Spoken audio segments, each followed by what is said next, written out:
What is good, sneaker people? It's your boy Snkrsloveme, and I am back with another episode of Inside the Box, where we go over profitable pairs and shoes that are releasing of the week, and we keep it real for a few minutes. Let's get into it. First, we have the Air Jordan 7 Cardinal. This Jordan 7, this is a classic colorway for these shoes. Another one would necessarily be the Raptors. The 7s don't really have a lot of really good colorways that does like super well in the market. Not a lot of people do check for 7s, but as I said, this is a classic colorway with the mainly white upper and the red and yellow detailing and also black detailing. It's almost looked at as really just an all white shoe with hints of detail. So there's definitely a market for it. I'm not gonna say that this is a bad shoe, but this is definitely a great start to the week. Air Jordan 7 Cardinal. Up next, we have the Air Jordan 1 Low Black Phantom.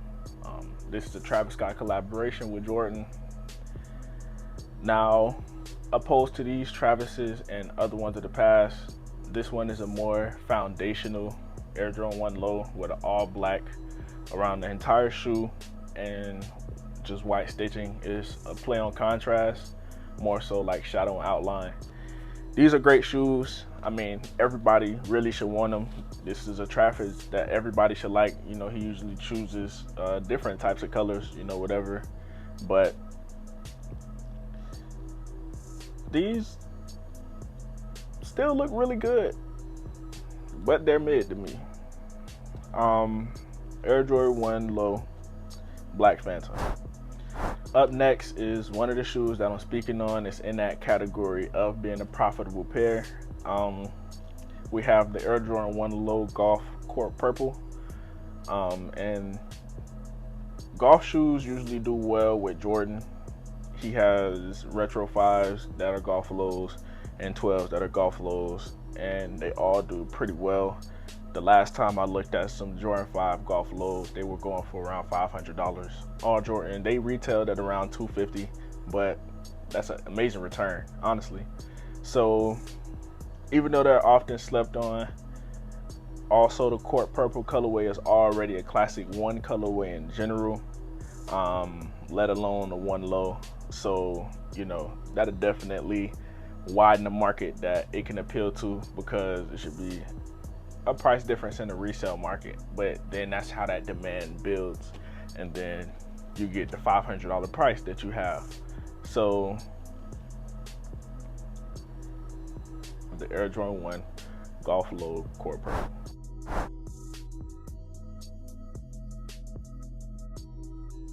On to the second segment of the show, where we go over either something going on in pop culture or related to the sneaker community.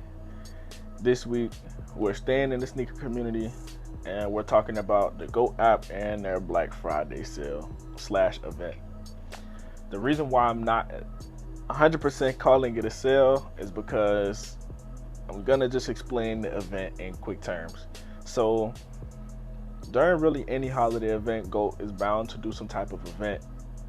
This really kind of helps with their popularity. Even during, I want to say, Cyber Monday, they do like an event where you can play a game on the app, right, for some shoes, right? So this is not anything new, right? So GOAT has events. That's what we need to know from the start. Now, going into the story, we're speaking on Black Friday of this year. What ended up happening is they had an event where you waited. It was a sneakers type selection where you go in and you select the shoe and they'll choose a winner. It seems so innocent, right? So what ended up happening is that there are select people that did get their orders, but there are still a select people that are having shady outcomes, I would say, when it comes down to this raffle. Even the shoes that we're going to bring up and the shoes that they were supposed to get are high ticket shoes in the community. These are people's grails, you know, so it's extremely understandable as to why they would be so pressed with GOAT and why this is such a situation for them when they could have gotten these shoes at retail. And we're going to mention that price difference too, because it matters, right?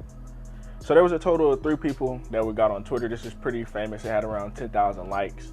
For the first guy, his name was Eugene on Twitter. He had won some Dior 1 highs. Now they retailed at around 196, and that's really cool.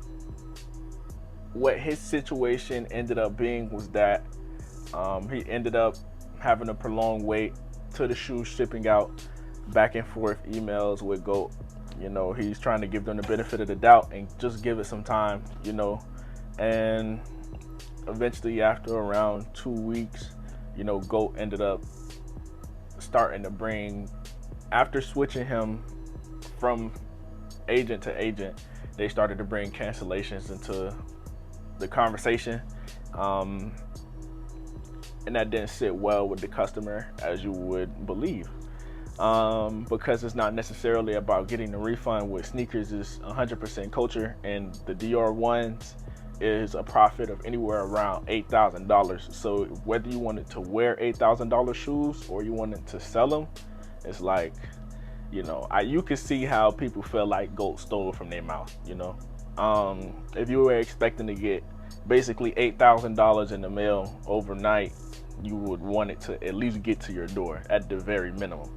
You know what I'm saying? But for these customers, that didn't happen and their order wasn't fulfilled. It's not like GOAT doesn't have the stock. We don't know really what's going on. It's extremely shady. So that's on from the first shoe. Now on to the second shoe, which is the Foamposite 1 Paranorman. These are my grail. You know what I'm saying? So I really feel Sneakers dog on this. Foamposite 1 Paranorman retailing at $235, going for anywhere around $5,000 right now. And they're so rare. They released in 2012, and it's not, you don't have select full sizing even from GOAT, but you would expect them to put items that they know that they have in stock, especially if it's a holiday sale, giveaway, no matter what it may be. You would expect them to be professional and at least have the stock in hand. But it doesn't necessarily seem like it's just a stock issue in this case. With Sneakers Dog, he just sent an email and they said, look, we sent you a refund. There's nothing we can do for you. Okay, so $5,000 now. On to the next subject. We have another person on Twitter, and they won Air Yeezy 2s, pure platinum. And like I said, this is like part 2. That's like my Grail 2, number 2. And the contested winner got his Twitter account clapped. Like, that had me crying, laughing. I'm not gonna lie. Like, I was following the story, taking screenshots, you know what I'm saying? And he didn't even really, he got his account clapped. I mean, what else? Like, when that happens, it's when that happens. Like, when the account gets suspended, it's just like, okay, well, what's really going on? It's a difference from somebody having an issue and voicing it, and then the company don't say nothing or nothing happens. But it's a difference when people start losing accounts, people start getting silenced. Then that's when, it's a cause some people feel for an investigation. I just would personally bring distrust onto GOAT. I really wouldn't have anything to say. It'll just be is what it is. You kind of see how they are moving. And if you win a giveaway, just wait till it gets to your door to celebrate. You know what I mean? Even though that's not a good thing to say with these companies, that's kind of what I'm getting into right now, is that with the recession and what's going on with the economy in America, it's starting to kind of become apparent that all brands not only aren't trustworthy, but they're not gonna be upfront with you and 100% just because they're a company. And that is something that I'm definitely holding to them, and we should do too as consumers. But when things like this happen, not even with StockX removing their 100% authentication, but when you give someone the illusion that they purchased something and then take that away, or just refund them the money.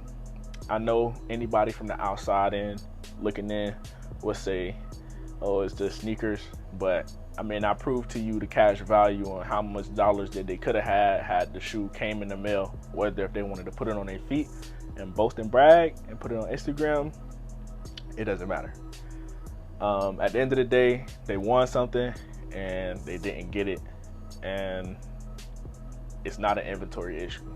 So we're just in the state right now as a sneaker community as why did they not get these shoes that's supposed to be on giveaway that's so highly coveted?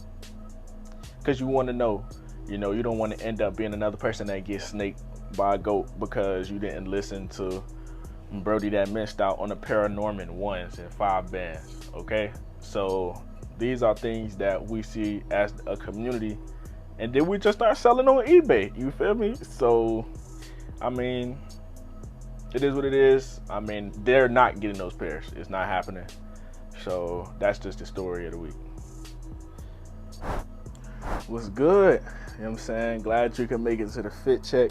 You know what I'm saying? We keeping it, I can't even say light, but we just, kind of dressing down the fire fits. You know what I'm saying? Today we got the off-white out of office. You know what I'm saying? I like to throw these on. These the no lace beaters. You know what I'm saying? They already look velvety. If you can kind of tell on the camera, I don't know if you can.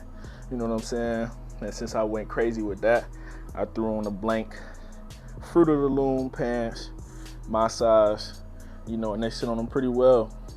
I'm not gonna lie to you. And then you got the vintage and distress Marley tee, stressed and vintage. You got the graphic on the back. More Herb Man Smoke, more Babylon Fall.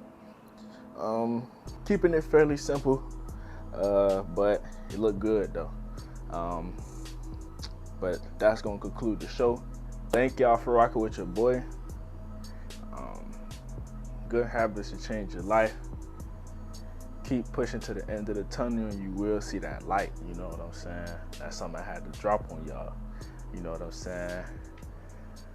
It's your boy Snkrsloveme, and I'm out. Peace.